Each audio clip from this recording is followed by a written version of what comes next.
Jalna bank प्रकरण फसवणूकग्रस्तांसाठी जाहीर आवाहन। Motiram Agrawal Jalna merchants cooperative bank limited Jalna या बँकेतील आर्थिक व्यवहारांमध्ये अनियमितता आढळल्यामुळे रिझर्व्ह बँकेकडून निर्बंध लागू करण्यात आले आहेत।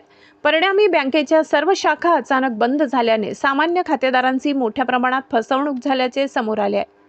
दरम्यान अशा प्रकारच्या फसवणुकीच्या प्रकरणांमध्ये ग्राहकांना न्याय मिळावा यासाठी शासनाने जिल्हाधिकाऱ्यांच्या अध्यक्षतेखाली समिती स्थापन केली। या समितीमार्फत फसवणूकग्रस्तांच्या तक्रारींचे निवारण केले जाते। या पार्श्वभूमीवर समितीची बैठक दिनांक 27 एप्रिल रोजी जालना येथे आयोजित करण्यात आली आहे। त्यामुळे संबंधित बँकेच्या फसवणूकग्रस्त सर्व सभासदांनी दिनांक 27 एप्रिल रोजी दुपारी 2 वाजता जिल्हाधिकारी कार्यालय जालना येथे आवश्यक कागदपत्रांसह उपस्थित राहून आपली तक्रार नोंदवावी, असे आवाहन ग्राहक संरक्षण परिषदेचे अशासकीय सदस्य तसेच अखिल भारतीय ग्राहक पंचायतचे जिल्हाध्यक्ष डॉक्टर रमेश तारगे यांनी केले आहे।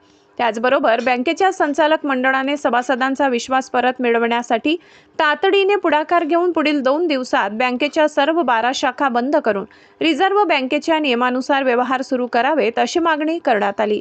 अन्यथा सभासदांशी चर्चा करून तीव्र आंदोलन उभारण्यात येईल, असा इशाराही ग्राहक पंचायत पदाधिकाऱ्यांनी दिलाय।